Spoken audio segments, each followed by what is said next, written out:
to know is that we're holding on. Even if we fall, we will rise up and we follow the path that we... The heart of a warrior. What does it mean to be one? Determination, aggressiveness, overcoming. Teams depend on these hungry souls. It takes more than just strength. It takes more than just practice. There are so many warriors out there. So we return to crown a new champion. So squad up.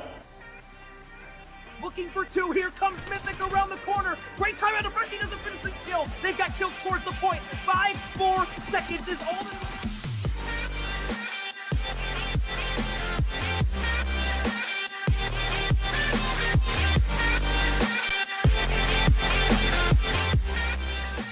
It's match day.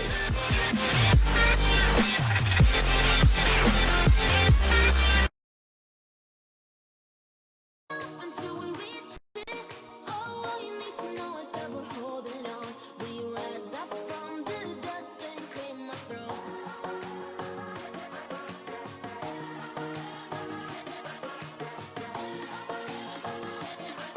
We rise up from the dust and claim our throne. We rise up from the dust and claim our throne.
He's still in the driver's seat of the series, but if Monolithic wants to make that change, now is a good time to start. Out of Knights Templar, a free 40 seconds, now another 15. They're gonna get basically a full 60 on P4.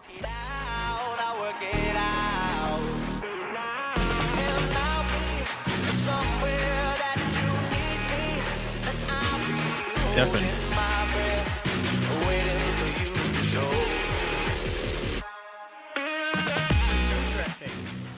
Hope is hope right now. Oh, Lord! Oh, Beat him, 7 league, season 3 thus far. God damn it, I'm hyped. K7, you just got a trait here.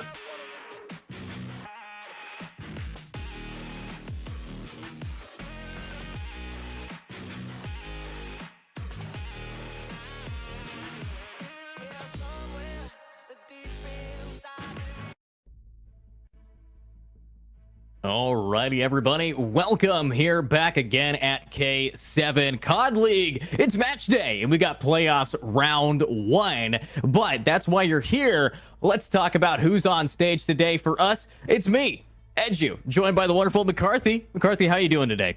I'm doing great, man. I'm excited for some Call of Duty action. Yeah, me too. It's really, something nice to see. A little bit of a fresh day here. Round one of playoffs, match day, game day. We got Millennium 7 versus Monolithic Gaming. So both of those two teams here, they do have quite the decent stats. And I know you, McCarthy, are that analytical guy. So talk to me a little bit. What are your expectations, knowing the analysts, knowing what's been going on behind the scenes, and keeping up with these two teams? Well, these guys are no strangers to the playoff appearances. This is the second time that both teams have appeared in the postseason. First time, obviously, for this game, Modern Warfare 2. And coming into this, you're really going to be wanting to look at this Millennium 7 roster. All 4 starting players have a positive overall KD. Now, you might think to yourself, what does that exactly mean? Well, that means that all around, this team is pretty good at what they do. Their slaying is great. Their objective teamwork is great. All around, they're just a great team. There's really not much else to say about them. You look at the other side of the table, it's a little bit different. These guys don't really match up the same when it comes to the stats. Their map pool, not as deep. Millennium 7, 9-0, undefeated record. And Monolithic, only a 60% map win record this season. So they're kind of on the struggle. If they want a chance in the series, they're going to need to steal at least one respawn in the first S&D in order to go the distance with these guys. Yeah, and talking about going the distance, let's talk about what the reward is for this tournament. Obviously, it is just round one of this playoff bracket, but first place overall gets $800, and second place does get that $200. So it's either you get all the way to first and second, or you go all the way back home and you cry to your mama. But that's, of course, what we're talking about here. That's the goal in mind. But with this game being said, as you said about those two teams, we looked at their roster, we saw who's on the board here for us to be seeing, but now let's take a pick of what maps they actually did pick up here in those maps and modes for us today. So now, taking a swing at this, we are going to be starting off on Fortress, and then it's just hotel, hotel, hotel. Consistency. Only 2 maps in this entire best of 5. So looking at this, what are your thoughts, McCarthy? Well, very inconsistent map picks across the board, obviously. So we're not going to be seeing entirely too different of stats, I'm hoping, from the teams. But overall, I'm hoping for a great series, and really, I think the series is going to be decided by that S&D, like I was talking about. Each team really kind of swinging on the S&D, especially if you're on the side of Monolithic. You really need to steal that S&D. Yeah, you have to steal the search and destroy here. You're gonna want to be able to just get yourself in a game mode that you're mostly comfortable with, and a lot of these players have been doing such a clean job in a lot of what we've seen here. But at the end of the day, it comes down to how you are mechanically. Yes, this is a team game. Yes, this is how you play around each other, but 90% of the cool stuff that happens is when they really clutch up and really pop off there. But obviously, with those maps being selected, with what we are going to be seeing moving forward, I kind of want to know, what, as your background of that coach in the games here, and as that really high level player of Call of Duty, you have such a amazing way of knowing the behind the scenes. So if you were to say anything about these 2 maps, what do you think would be the best kind of loadouts to bring to the table? What is the meta that you see kind of brought to the table here before we actually jump in, and what can we expect? Well, I think for our first map, starting out with Hardpoint, going to Fortress, I think you're really going to need to see some presence from your ARs. Getting those spawns, especially on this map, being able to lock the enemy team into a spawn trap is going to be crucial and effective, especially if you're on the side of Monolithic, like we were talking about at the top of the broadcast. They need to be able to come out swinging, and they need to make M7 uncomfortable. They have, as we talked about, they have dominated across the board. They need to be able to make them adjust to how they're wanting to play. All season, M7 has been the dominant force. Monolithic needs to do just that. They need to be the dominant force in this game. They need to make M7 uncomfortable. So early on, establish the AR dominance, get those spawns, get into those power positions that we see a lot of teams like to abuse, and make them need to adjust. Make them try to go deep into their arsenal, to try to take different routes and try to do different plays throughout the map. Same with the hotel. We get those for the control, S&D, and the second hard point. You need to be able to get those spawns early. The spawns are crucial, especially in this game. Same with the SMG presence, I think, with a little bit of close quarter combat going on some of these hills.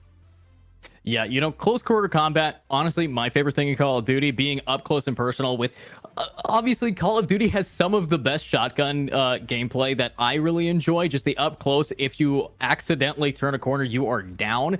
So I kind of want to see those close quarter combat builds coming out from the loadouts. As you talked about the ARs being very important, you do want to also, mention how people can play when they're down on ammo.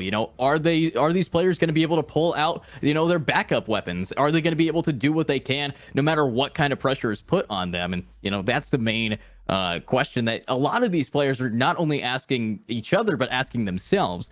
And we talked about the stats a little bit of these two teams, and we do know that Monolith has been doing a pretty dang good job here, but with the map being consistent, when you're playing against the same people in a best of 5, you have a lot of opportunities for these players to be able to learn and adapt what's going on next. How are these players playing? What kind of strategies do they prefer? And be able to counterpick that. And that's just a benefit of a pretty quick best of 5, is you get that ability to see how different people play in those different scenarios. And now that it's only round 1 of that bracket, with that knowledge in hand, with that training that you can really teach yourself early, you might be able to learn something about the enemy team that might make you just become above and beyond and even take that knowledge and move it into the next parts of the bracket. But now looking at that bracket for sure, with the playoff schedule that we do have here, we do have all of these players that are coming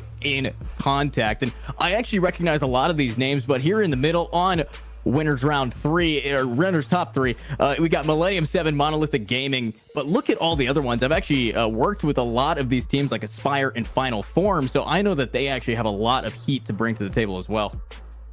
I would have to agree. I think that is probably going to be a phenomenal series, along with the Final Form and Night Marchers match. Those are definitely going to be the key matchups to watch this weekend. Personally, I feel like those are going to be a lot closer matchups as compared to the one that we're about to see. I feel like this is going to be a one-sided affair.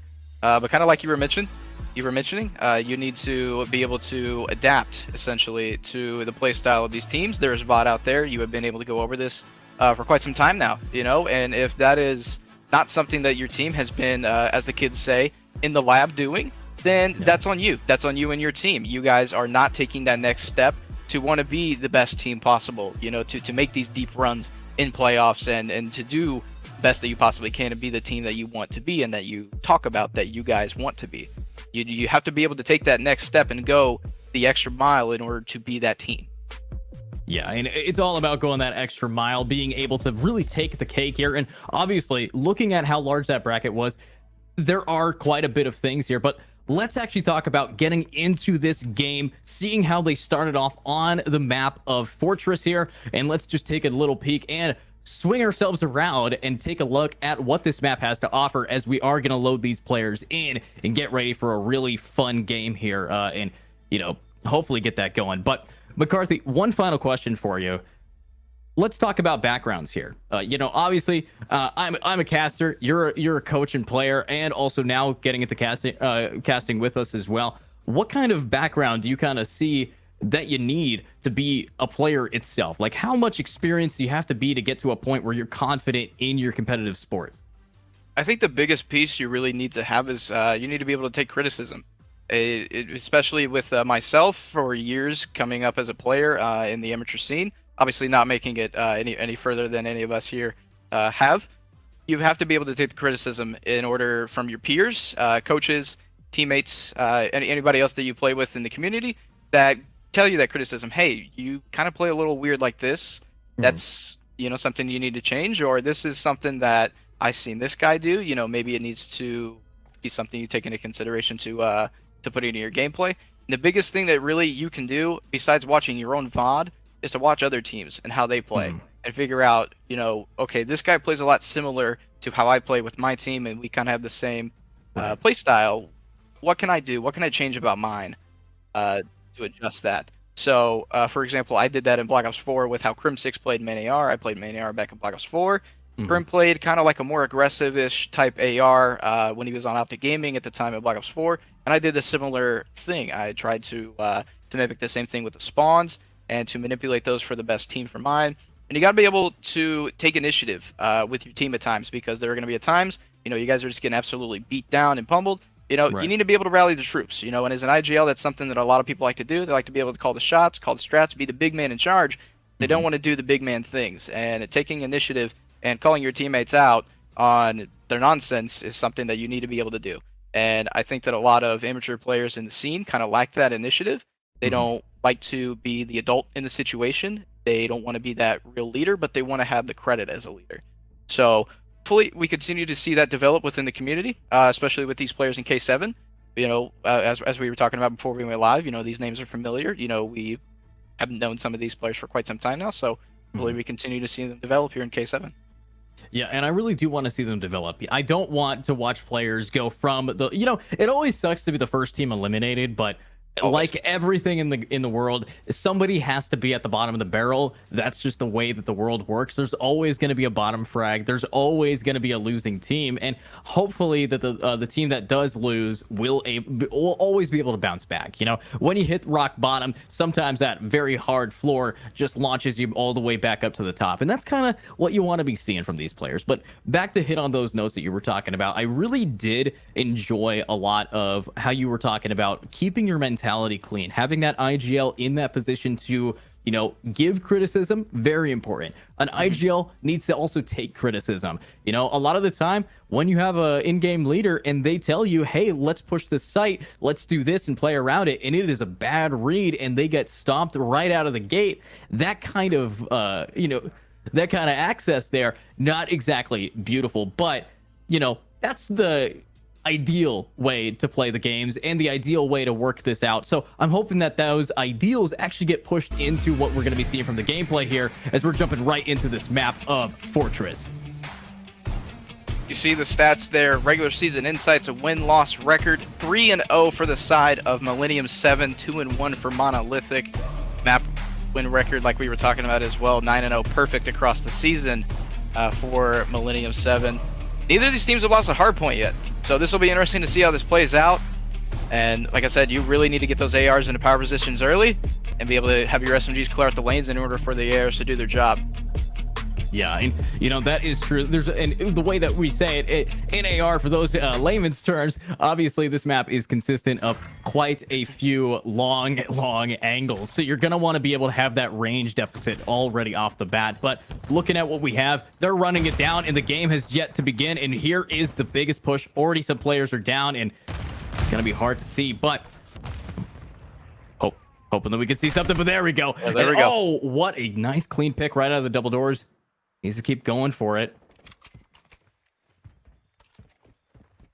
Yeah, early established dominance already from the side of Monolithic. Kind of like we were talking about at the top of the broadcast. They need to be able to make Millennium 7 feel uncomfortable, and we're already seeing that with the slaying presence already. Mark off to a 3-1 start. Already got 15 seconds in the hill. He's doing the damage early for his team, making Millennium 7, like we said, adapt. They need to be able to be uncomfortable, and they need to have that initiative to adjust to their gameplay. That's exactly what they're doing. Monolithic did, however, though, get the favorable spawn off rip, so they already had the good side, and now coming in to Hill 2 here at I actually forget the name of the hill, but it doesn't matter because they're already in the initiative. A 13-point lead building here at Gallows, and Dylan picking up 2 early on. That's going to be 3 down for the side of Millennium. Off to a great start already for Monolithic. I mean, Monolithic, they're just farming right now. 33 to 8, 34, just constantly just taking all these points quite away from them. They're capping this. They're holding it down. There's not a whole lot that you can really do, and Monolithic is finally making contact with the enemies on Millennium 7, but it's just going to be how can they push the corners. Beautiful drop shot down, and this is already looking so clean for the blue team, and oh my days, this is just a massacre down Main Street, and they're ready to keep that going and needs to keep finding those picks. But obviously, with how hectic this is going, what are your thoughts? How do you open this up for us, McCarthy? I mean, this is like what we talked about. Monolithic need to go ahead and jump out to an early start, and they're doing just that right now. 40+ point lead building, and they're going to need to break this hill here at P3. This one is a little bit tougher for teams to break. You end up getting the spawn to do it, but then if you end up losing it and you get spawn trapped into it, it's not a fun time at all. So hopefully they're able to get out of this 40-point deficit right now for Millennium. I like the position right now that Bishy's playing. He's not necessarily sitting in the hill far back with his team and establishing a power heady. He has got a good position going for himself, picking up 2 on his own, making those players spawn out a little bit and work for that hill. Wow, I mean, it's good to always get a trade off of your teammate there. And yes, the hill now back in the hands of Millennium 7 here, but it's just a massacre. Look at what Bishy's doing. This positioning, as you've been pointing out, is just crucial in being able to get behind people, flank them, and just gun them down, hold that button, and make sure that they can't hold a sight. And that is another clean pick by Bishy. This character is who you're going to want to be watching, as they are just consistently getting that high ground advantage and cutting down anybody. But the stun might be able to slow him back. But if they're just walking right into a massacre, Bishy cannot be stopped. This is the character you want, and this is who's actually popping off. But look at that aim. Not really doing it for the real deal. But here we go. He's challenging. Oh my God. He's even challenging everything. I mean, how do you expect to stop this guy? He's already double positive. He's already got a cruise missile. I'm not sure if you saw that already. So that's going to be a great effort for them in order if they need to break an outside hill. And now they've taken control of the lead. They were able to get a full 60 at P3, and now they have spawns not only for P4, but they're soaking up all this time. And Monolithic isn't able to do anything right now. I mean, Monolithic, they started off strong, but this Monolith is getting crushed here by Millennium. I mean, Bishy alone, 16 and 8, and this is what you want to be seeing. Spida just rocking them. But here's Bishy. I mean, this is the character that you want to be watching, and that's a nice clean stun, but might be able to open it up. And from the side, is going to get taken down by the real deal. This is all just about timing, and that point is getting capped so much. There's only 8 seconds remaining to try to fix it, and not really sure if they're going to have enough time to really take this round any farther back. It's just such a clean shot coming out from Millennium.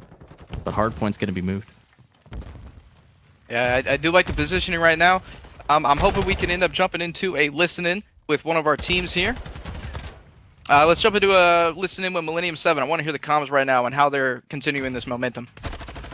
Yo, 2p2, close and open right now. Close and open. I'm just dead. One behind you. He benched. I spawned bottom green. He's on the statue. I'm waiting for you. Heard you. He's hiding from me. I don't know. Coming here. Front time, Dan. There's one more on time. I'm looking open. No trophy, you guys. Okay, bottom green behind. What statue? And bottom green behind you. Bottom green dead. Nice. He was statue on time. I don't know. He's close tab. Yeah, he's in the corner and closed. He's in. Statue corner and closed. Come new. Yeah, close got me. Close right, Bishy. Nice, good kills. Nice. I'm watching the more front top single. Watching my front cross. Got one. Top single right now, top single. I thought you'd have a cross. Only 5 seconds. Try and wrap left. I'm gonna go top circle here and look up. Right now. One Okay, Top dubs weak. Dead. Go.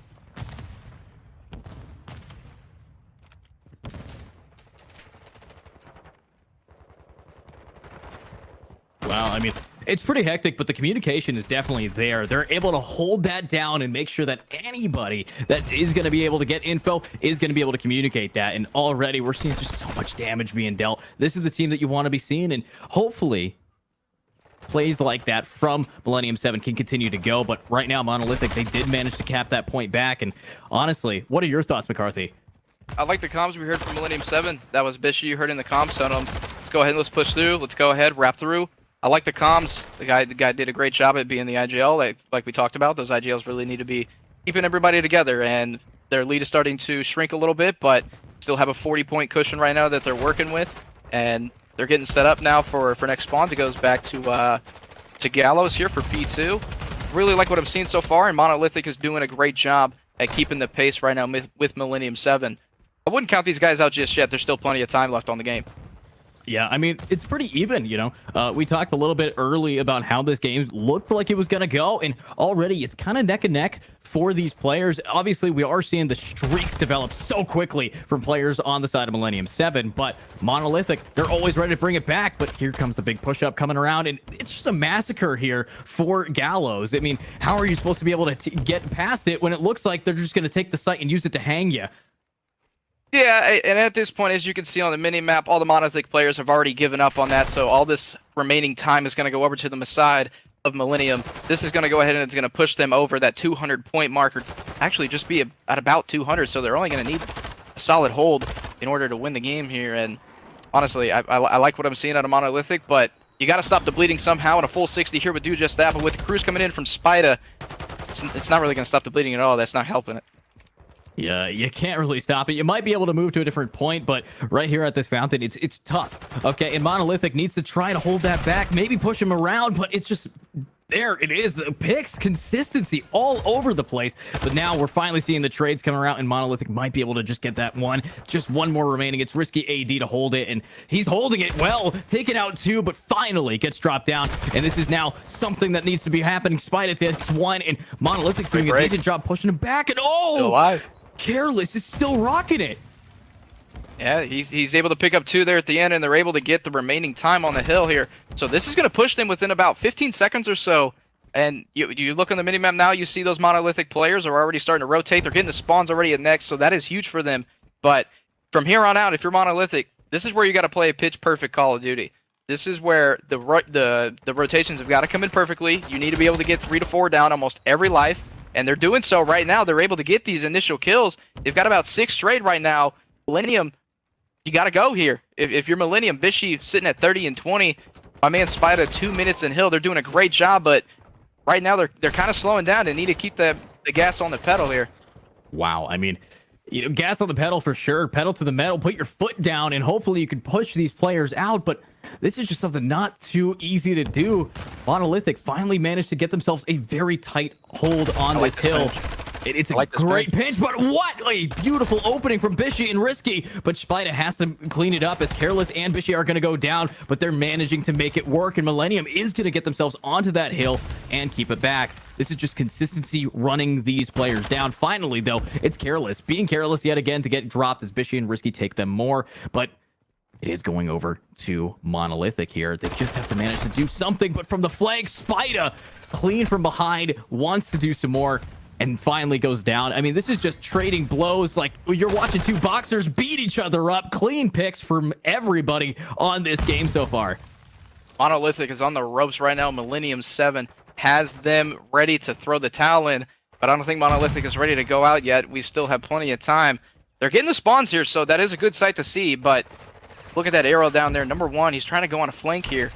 It's not going to be able to really get a whole lot done if the team isn't getting anything on the point. So they are going to get 2 down now. So there is an opportunity now for a Monolithic player to jump into the hill. Hill here, sniffing these players out, but he's going to fall. Bishy's going to get a teammate of his own, and this is really just kind of looking like it's GG here after. Well, never mind. Careless is going to end up falling there.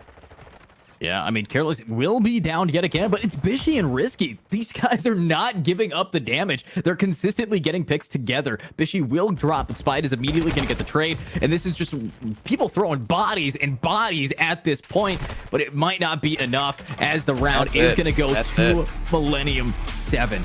I mean, that's a clean round right away, and if that's what we're looking at, Millennium 7 really started off strong there. Yeah, I would have to agree. You know, like we were talking about, Monolithic really did a phenomenal job at the start. You know, keeping the momentum close and keeping the pace the same. But going back to that initial first set of rotation to P3, they didn't hold a single second. I mean, either rotation. So that's a solid 120 seconds or so, roughly, of no time for the side of Monolithic. And Millennium 7 was just able to cruise control that. No pun intended. To continue their momentum going, and there was no stopping them after that. Yeah, there's not a whole lot to stop these players, and it's just a crispy, clean round. I mean, hopefully we could see what is going to happen with the continuation into a new game mode here, that S&D, as we talked about on the map of Hotel.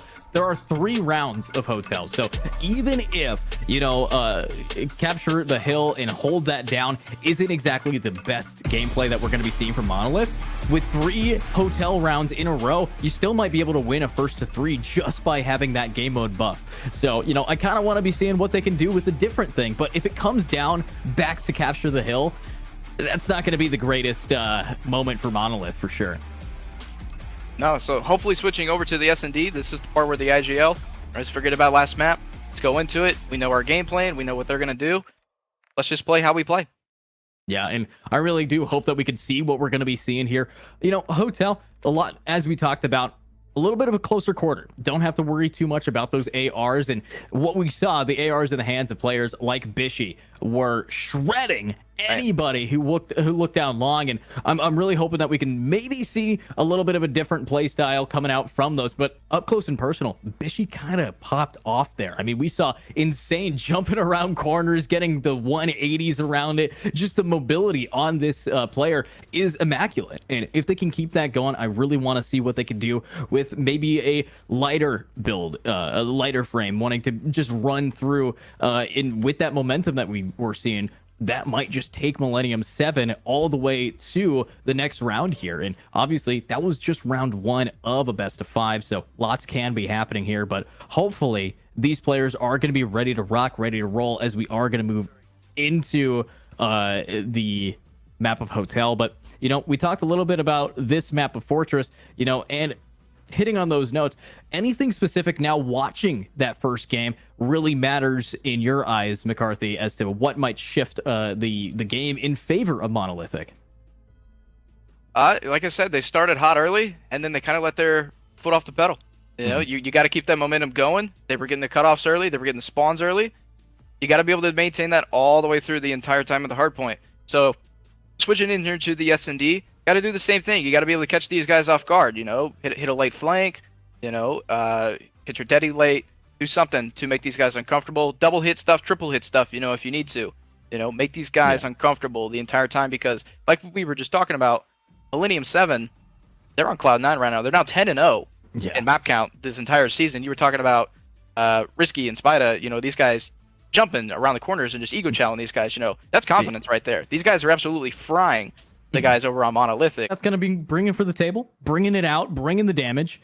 But as we're looking at this, it is not exactly easy if you are on the side of Millennium 7, now that Monolithic has had the real deal just taking the cake here and popping off consistently. Yeah, we talked about him at the start, and since then he has kind of slowed down a little bit since the start, but they still are able to maintain that lead that they have going on right now, and this is looking like this is going to be a fast B play. None of the players from Monolithic have any idea. This bomb's going to be free. Yeah, bomb is going to be free here. You know, how are you going to destroy anything? But what is that? Jumping straight up. That's going to be a plant, and let's see if it's good enough. It's just Bishy. I think we heard the cruise missile come in as well, so I think Dill burned that cruise missile. It'll be a great idea for him to use that for information, as it's a little bit hard to use that on a map that's going to be enclosed. As I say that, Dill is actually going to be able to take out Careless. Again, as you have said numerous times throughout this map, being careless. Now we got a 2v2 retake. I like this play from Bishy. I like this trick. He's not going to expect this, but he's going to go for the full wrap here. I like this play. He's just going to have to check the bomb, and that's it. Bishy's going to be able to pick up 2. Oh, Bishy We're going just going fishing for the picks. distance here. 4-4 now. 4-4. I mean, God, one more 4, and I feel like going to Wendy's and picking up some nuggets. But holy, these guys are picking up some picks. Look at that final kill. Bishy up in the air and making the other kids go 6 feet under him. That's the kind of gameplay you want to be watching, and this is what's being brought by Millennium 7. However, it's tied 4-4, 2 away from this round ending, and that's pretty hard here. Just like to point out too, Dill is only 11 kills away from breaking the all-time kill record in an S&D, so not quite sure he's able to do it. He would have to end up acing this round and then another round. Assuming that they would lose this round, he'd have to ace the next round that they'd win and then ace round 11. So he's got his work cut out for him, but not that it matters anyway, as he's the first to fall. Somebody jinxed it, and I'm not saying who, but it could have been Caster's McCarthy. curse. Yeah, Caster's curse. It happens. With the caster now cursing it, let's see if these players are going to be cursing into their microphones, if they're going to get these picks. And Tricky doing a nice trick shot, but look underneath you. There's the man laying down, but now that player's back again to laying back. And here it is. 1 versus 2. It's going to be Ambition finding out Spida, saying bye-bye ya, and now needs to get another, but it's Bishy.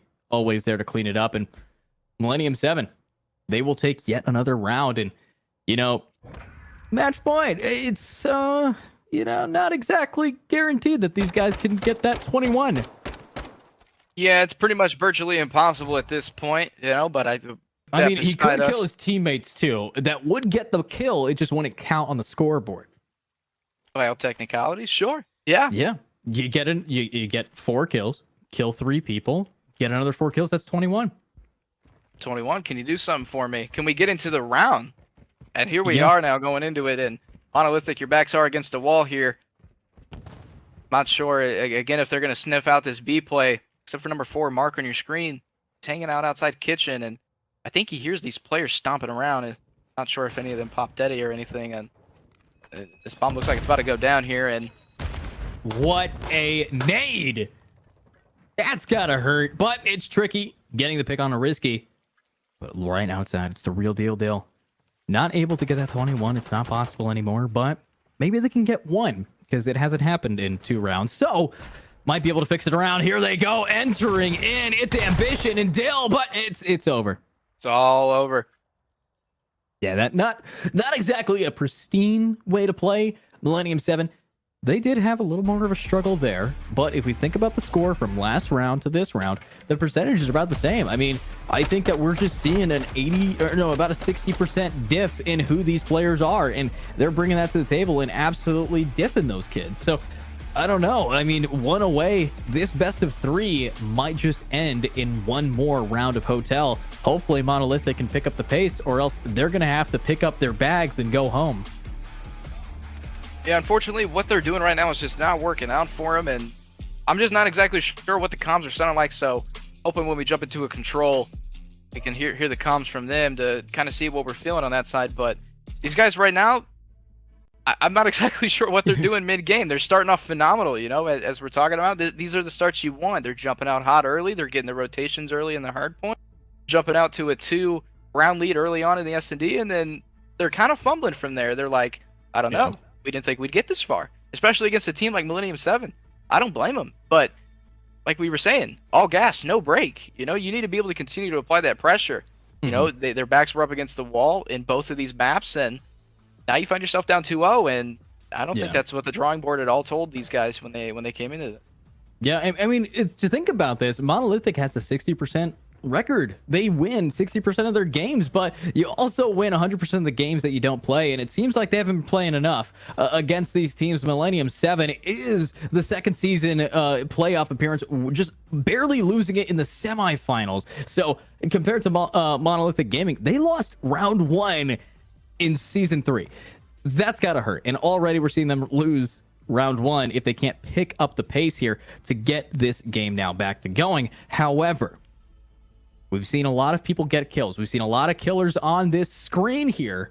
And now moving back into a place like Hotel, we need to see these players take a deep breath, get themselves back in, and, you know, maybe refuel themselves here. And the best way to refuel yourself, if you don't know, is actually by using the code for K7 here at Killer Jerky.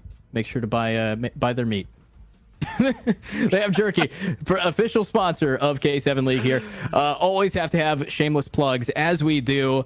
But with that being said, I'm not really sure if Monolithic Gaming is going to live up to their name. A monolith is a big, you know, imposing force, and they're just not that right now. But let me ask you, my man McCarthy, do you think Monolithic Gaming can bring this back, or is this looking like a 3-0 stomp? I mean, I know people in chat have really been hyping around the real deal Dill, so I want to see maybe, you know, them bring it back. You know, again, the issue continues to lie with the mid to late game. They're starting off hot. They're doing everything right. They really are. You know, but you got to continue to go, and I think that the round 1 curse is really kind of starting to live up to its name. You know, kind of like what you're talking about. They lost round 1 in season 3 of Cold War. Bam, bye, see ya. And now they're down 2-0 against one of the probably favored teams to win this whole thing, and you may be out of this at the end of the day. Do I think that they can win it? It's always anybody's game. So, yeah, am I optimistic? Absolutely. But right now, with what I'm seeing from Millennium 7, how they're just immediately taking over control again of the game, and, you know, no pun intended, coming into control here. That's what it's about. It's taking these objectives early on and establishing that dominance, and I think we're about to see a 3-0 here. You know, I like what you said. You gave everybody the benefit of the doubt, but you still know that there's only so much handouts you could be given, and Monolithic's just not given enough. So let's see what's going to happen as we are, of course, moving straight in here with the final game in just a little bit, as we are going to plan to go to a little bit of a break here. So we'll see you guys in just a moment with the final hopefully not final game of today.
Oh, and welcome back, everybody, to K7 here. You know, 2-0 is the score of the day right today, right now.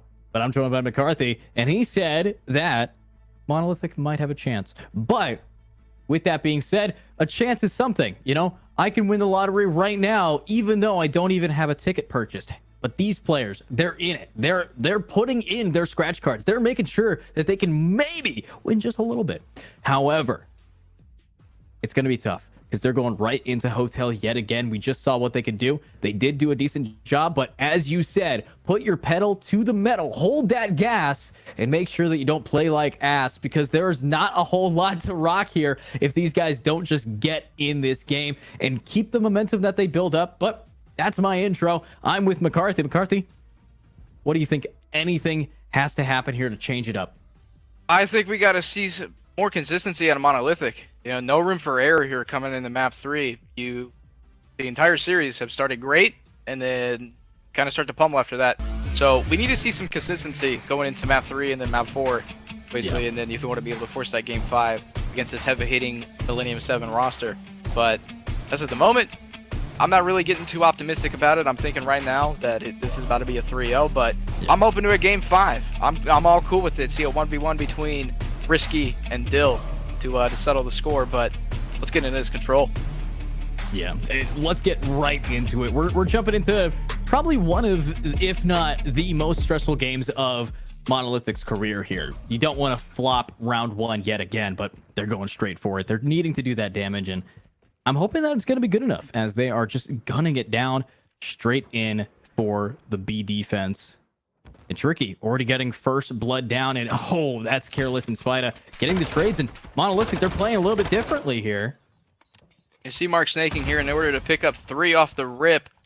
They're going to go ahead and they're doing a great job at defending this point here. Going to get 4 to himself. He's on a spree right now, making 5 in a row for Mark. The guy cannot be stopped in the diner. He's finally put down by Bishy, but man, Monolithic, this is exactly what we're talking about. A phenomenal, great, hot start. You got to be able to keep it going like that, but as you see now, Millennium 7 in the point. They're working on capturing this point here, and you see those purple arrows starting to make their way across the map. They're giving this up. This is a really hard map, really hard section in order to regain control of. So Monolithic said, you know what? You guys can go ahead and have that. Come fight us over at B. It's a little bit more difficult. Yeah, I mean, on a map like Control, you're going to want to just, or on a game mode like Control, you're going to be wanting to hold those down and be able to split up properly. And already, Millennium 7, they're taking that shift and it's working for them. They can, but Ambition immediately with the trade, you know, and back to it though, with how these players are bringing it to the table, they're able to split off pretty well. And that's what you need to do, especially when there's 2 points that you have to split with. 5 straight now for Risky as well. He's capturing the point as well, so he's getting that objective work, and there's just no hope right now for Monolithic. You got to be able to get something going here, and you're having a performance right now kind of like Bishy has this entire series. Same with Risky right there behind him.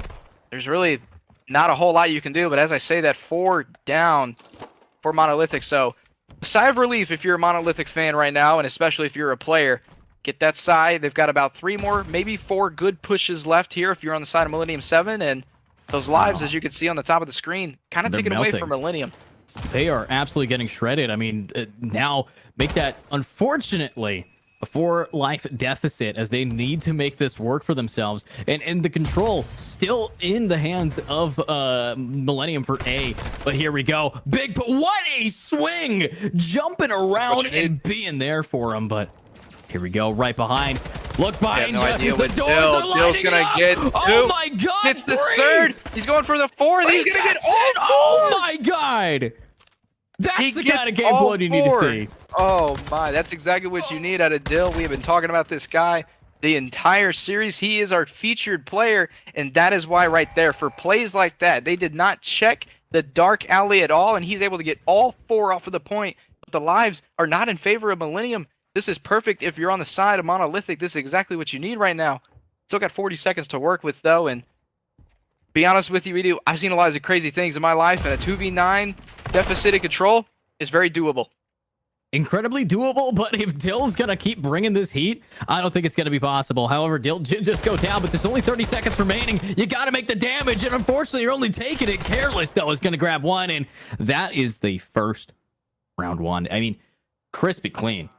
That's what you want to be seeing. 1st to 3. They're gunning it back, gunning it down. Immaculate. I mean, look at this best play. Look at the snaps. The snaps from Dill tell the entire story. 4 dead in the kill feed. This is exactly what you need if you're a Monolithic fan. They got the 4 down at the start, and they continued to roll with it. This is what you need. But as we have seen in the hard point and then in the search, they start hot, and then they fall flat. This is exactly what you need right now. Spida on the other side, 2 and 7. Not a man that likes to talk about stats a lot, but when one of your heavy hitters the entire series is kind of lacking right now in the first round, it's not a good sign. It's definitely not a good sign, but it's already just not looking too hot here. But Millennium 7, they're actually getting a lot of early picks, but this flank from Ambition is quite ambitious, as he just needs to find that 1. Spots him out the window, though. That is what Bishy does best. Careless is here for it, but it's going to be Dill. He just knows how to hold these angles. He is going to get the trade, but Mark Q only watching his body fall and joins his buddy. And here we go already. Millennium 7, you said it. They aren't playing too hot, and they were listening in because they did not like that comment. They're already popping all the way off. But they need to keep this going, because if players like Dill can be 13 and 7, they can do even more. Beautiful nade, beautiful combo, beautiful spray. Able to get 1. Risky's going to get the other. This is looking so clean right off the bat for Monolithic and for Millennium 7. Yeah, as we touched on, this is something that Monolithic needs to continue to do. They have 3 now stacking on the point. You see those black arrows are starting to move up a little bit, so they're considering taking this point back here, but with how fast that is moving. Yeah, they were just throwing away lives at that point. I just would have chalked that personally, kind of like what we saw in the last round with opposite sides, with Millennium just chalking that round. Hey, you can have that, and now come take us over at B, and you see those arrows now starting to turn over, and Mark's sneaking up here on Careless. Yeah, not sneaking up, but oh my days, right around the corner. That's going to be Careless getting a nice pick. I mean, I love the SMG plays coming around here. Just, it's a massacre. You got to be up close and personal, and 4 dead. Just, it's like they just snapped their fingers and just obliterated anybody on the screen. And they're doing it yet again. But there it is. Bishy will be able to get tricky. Yeah, the lives are also shrinking again for Monolithic.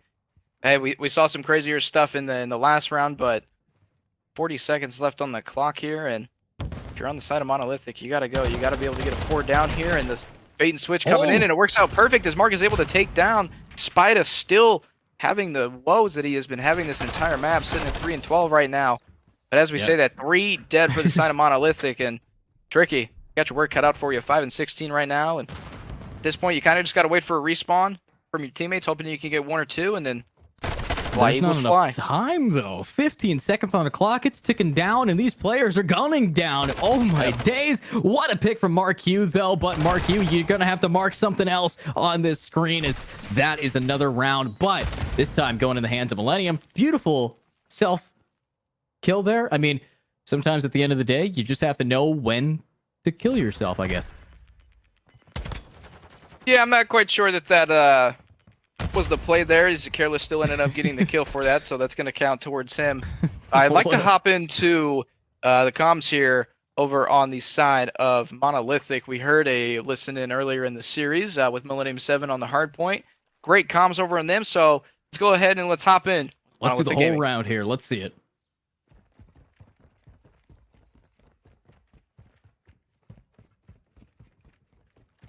Let's give it a trophy. I'm hitting info. No, one here, dead. Bed, 2 bottom Top bed, bed. 1 top bed. Top bed, a bullet. And 2, He's pushing. 1 on hill, top bed. Yeah, they're on B. At least 3 on B. Yeah, this dude Spawn Shandy. jumped out. I got 1 time. That's 1. I got 2. 2. Our blue desk. On our blue desk. Three. Dead. Nice. One guy top Somebody bed. push up P6. Top bed. Where's Absolute that top bed. Looking Top top bed. bed. He's spawn He's kitchen, spawn right kitchen. side to bed. Right I'm side on to A. I'm bed. on A already. Yeah, one on me here. Glass is 1 shot. I'm mid. I'm mid. Trying to help you Top glass. bed dead. You go go. There's 1 couches, I think. Top bed again. I'll tilt top bed I have over. I have bed weak, top bed A weak. right now. Whoever's A Top with bed me, weak. you just go B. Just go B. I have A. Bottom bed. They're trying to Bottom hard bed, stack bottom B. Oh, back spa, back spa. I can cruise. Hold on. Throw Bed. stuns. Throw I don't see stuns. anything, bro. Top He's on bed. block. Throw I'm stuns blocked. now. Throw stuns now. I'm blocked. 1 shot. No trophy. No Yeah, so- trophy.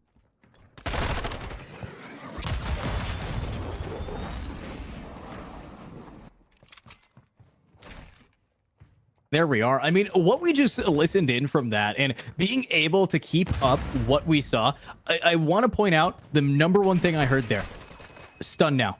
Being able to work together, get your comms out, and be able to just coordinate a beautiful amount of information to get that. And it's working for him. This is now a lot closer than it has been before, and I hope that that continues. And with those comms, obviously, it started off a little slow, but they just picked up the pace, and now they're picking up the picks. Yeah, coordinating stuff like that, you know, it's the little things really that make a difference, especially in game modes like Control. When it comes to respawn, especially, the little things really can help and go a long mile. Hey, stun this. Hey, chalice with me. You know, the small talk essentially within Call of Duty, especially within the teamwork of this team, because like we've highlighted, this team isn't doing a whole lot of wrong at the start. It's just later on in the game, and they're seeing this this round kind of tick away from them.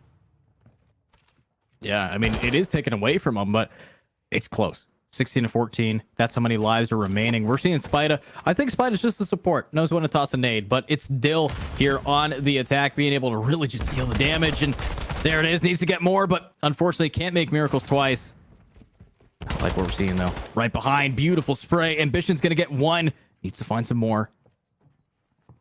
I like what I'm seeing here out of Monolithic right now. They're kind of playing close quarters here. They know that Millennium 7 needs to push through. 30 seconds left. All they need is that 1 tick. Careless picks up 2 himself, and kind of starting to see the round disappear a little bit. And look at the minimap. 6 and 5 are going to spawn out really far away. So if you are number 7 here in Mark, you got to go big here for your team. He's pre-fire in the corner, not aware of the players pinching on him, and that may just do it here as these players are looking on the pinch, but there's no one there. It doesn't even matter. Millennium 7, they're going to take this round.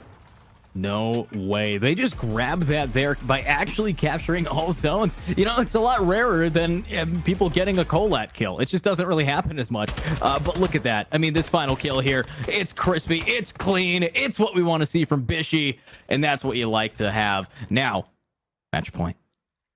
All on the line. If Monolithic can't do what they did in round 1, this is over.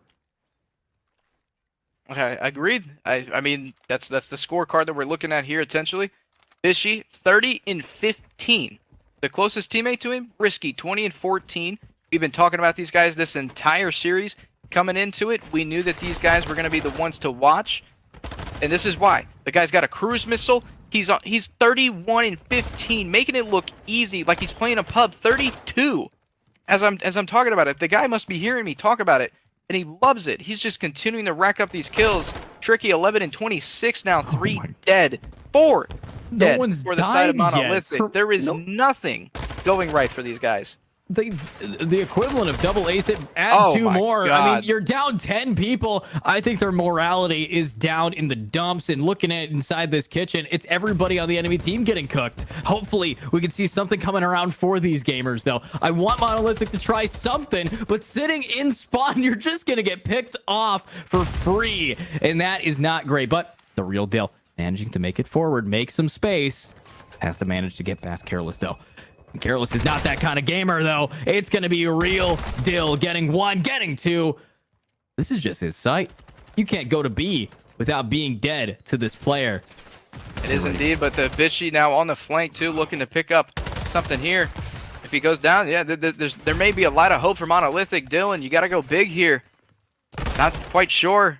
Yeah, nothing working out here. It was a solid minute in some seconds before Monolithic were able to kill just one player from Millennium. We saw a 10+ life deficit off the rip. And it honestly looks like here, Monolithic is going to hang into this round. How would Millennium let this slip? You know, is it really letting it slip? They got 9 lives remaining. You know, are they a cat? No, they don't have those fast reaction times. But what we are seeing is something tricky in front of you. Tricky. What are you looking at? Said, that cat does not have night vision, unfortunately. Turn your monitor on. Well, only 8 lives remaining. Yeah, 20-8 here. It is looking very slim. 7 now. 7 as we talk about that, but as we say that, they're getting the close spawns as well. And look at Millennium. They're spawning out. Number 4 and number 3 spawning all the way back at P2. This may be doable, but Careless picking up 2 is right in front of him. Well, when you reload, you can't shoot, but what you can see is 3 lives remaining versus 17. You're going to have to do something here, Ambition. Something. Maybe don't eat a grenade, but Careless taking it down at 2. Will finally get taken down, but 27 seconds on the clock. It's inevitable at this point. Ambition is being hunted in his spawn.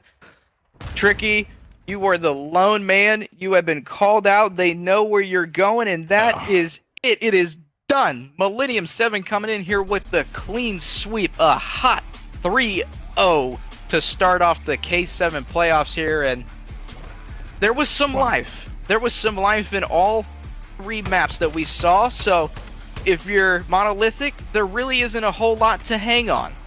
You know, you had your ups and your downs. You started phenomenal in every single map. But then after that, they just got inconsistent after that, and they continued to let Millennium slip through the cracks and continue to apply the pressure each and every time. Yeah. And when you're having guys dropping 35+ and you're having rounds in control where you're going down 10+ immediately, that's the kind of result you're going to get. And kind of like what we talked about at the top of the broadcast and even before we went live, this was going to be potentially one-sided for Millennium, but Monolithic had to take the first 2 maps, and it looked good, but ultimately just coming up short here.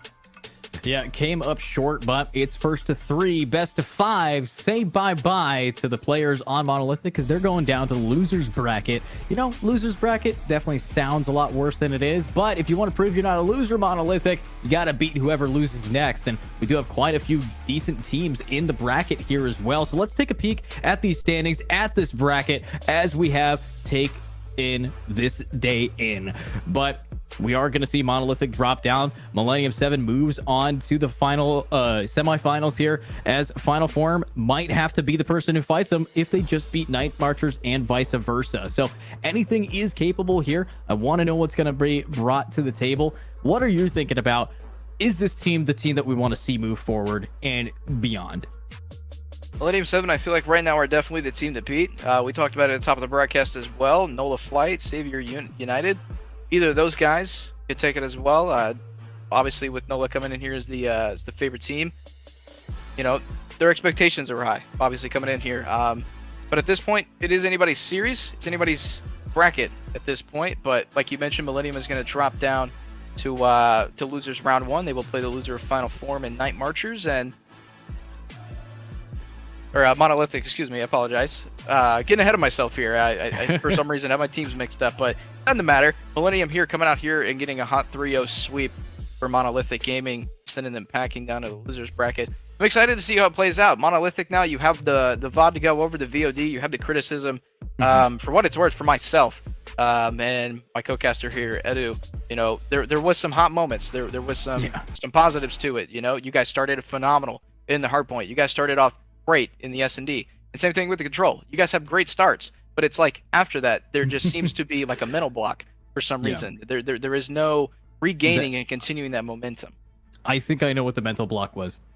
It's a player named Risky and Bishy. Oh, yeah.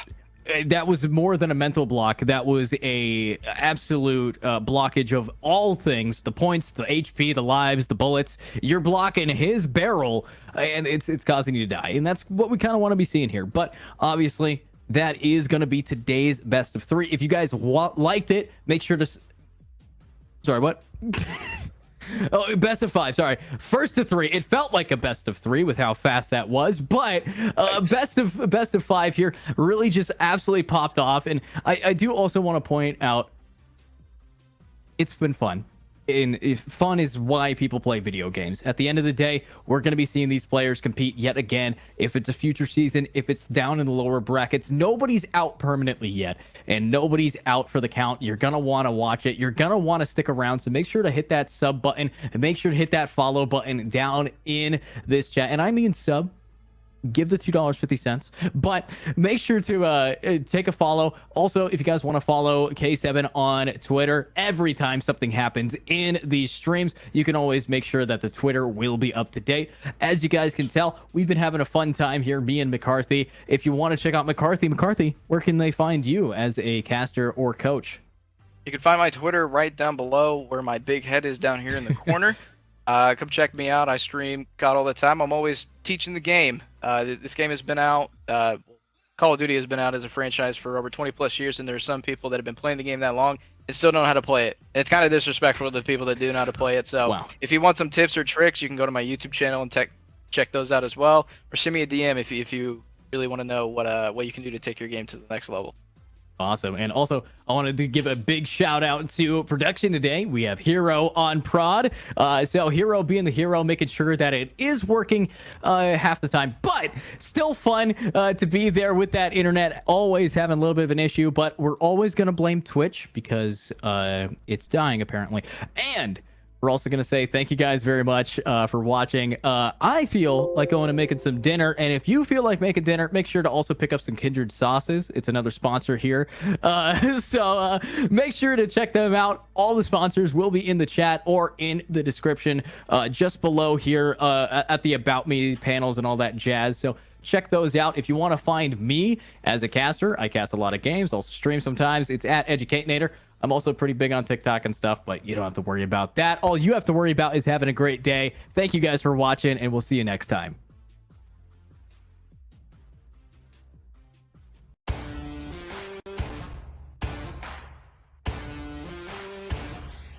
I'm too exhausted, I needed the energy, needed to pick me up. I'm in your movie, but this is my cinema. I got the power, I'm built to devour anyone coming against me at tower. I don't cave in the pressure. Some of y'all leaving here in the stretcher. Took my time to go and get better. I was reading in the red letters. Ay, hit me with your best shot. I got time today.